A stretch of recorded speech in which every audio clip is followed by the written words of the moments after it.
से लड़ता रे पवन भैया यकीन के जिता दी।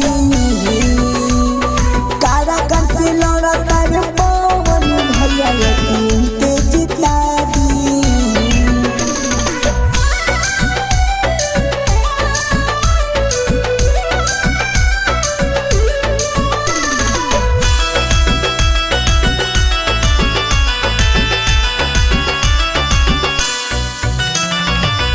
है पुराने के काम हो जाए विकास हो बनाई दी रउआ संसद इहे बारियास हो। करी है पुराने के काम हो जाए विकास हो बनाई दी रउआ संसद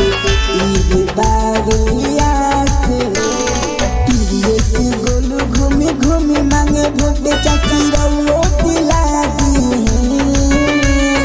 किसान गोलू घूमी घूमी मांगे भोट भैया रउआ दिला दी। कारागार से लड़ता रे पवन भैया यकीन के जिता दी।